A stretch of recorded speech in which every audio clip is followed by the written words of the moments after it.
थे दुर्गादास राठौड़ से। ये बात उनको अच्छी नहीं लगी। उन्होंने कहा कि आप अब दुर्गादास जी घर पे ही रहो, फिर भी आते रहे। एक दिन उन्होंने अपने सेनापति के साथ दुर्गादास जी के पास मदिरा भेजा। वो एक सांकेतिक था, मती रो मतलब यहाँ मत रहो। तो ऐसी बात सुन करके हमारे ऐसे स्वामी भक्त ने तुरंत छोड़ दिया और मारवाड़ की तरफ चले, मेवाड़ की तरफ चले।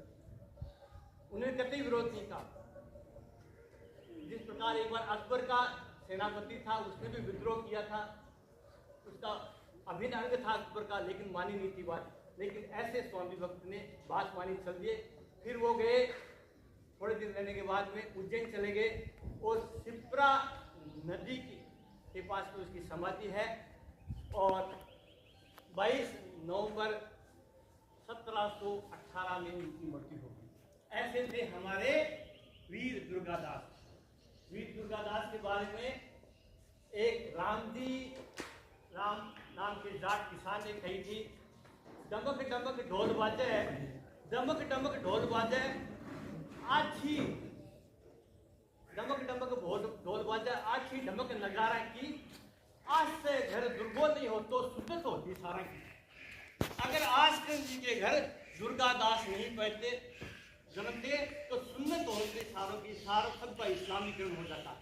ऐसी बात, ऐसे थे हमारे ख्यास पुरुष दुर्गादास। उनमें पूरे क्षत्रिय गुण थे। क्षत्रिय के 7 गुण होते हैं, तेजो शौर्यो धरती दाक्ष्यम युद्धे से अप्लान्यम दानम ईश्वर भावम शास्त्र कर्म सौभाग्यम। उनमें तेज था, सूर्य जैसा तेज। शौर्य उनके सारी बातों में आता है।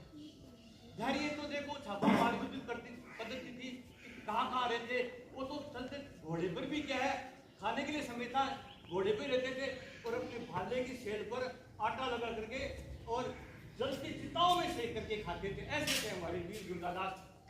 और युद्ध से अपलायन, युद्ध में तो भागना उन्होंने सीखा ही नहीं था। दानशीलता कूट के भरी थी। और ऐश्वर्य भाव का ऐसा उदाहरण तो आपने देखा नहीं का, मुसलमान होते भी संविदा बानो और बुलंद अख्तर को उन्होंने ऐसे थे ऐश्वर्य भाव, तो सारे में विद्यमान थे। तो प्यारे बच्चों, मैं कहना चाहता हूँ, मैं फिर से राजस्थान सरकार के यशस्वी मुख्यमंत्री श्री भजन लाल जी और राजस्थान के शिक्षा मंत्री मदन दिलावर जी को बहुत बहुत धन्यवाद ज्ञापित करना चाहता हूँ कि जिन्होंने ऐसे गुमनाम इतिहास के प्रश्नों में खो गए ऐसे व्यक्तित्वों का जयंती मनाने के लिए आदेशित किया है। तो प्यारे बच्चों, हम सबको भी अपने पूर्वजों पे गर्व होना चाहिए। आपके माता पिता ने आपके लिए जो संसार जग दिया छोड़ा, उन पे गर्व होना चाहिए। आपके दादा दादी पे गर्व होना चाहिए, अपने समाज पे गर्व होना चाहिए, अपने कुल पे गर्व होना चाहिए, अपने जिले पे गर्व होना चाहिए। इसलिए कहा कि वीरों की भूमि कितने यहाँ वीर पैदा हुए हैं, उन पे अपने राज्य पे गर्व होना चाहिए और भारत वर्ष पर गर्व होना चाहिए।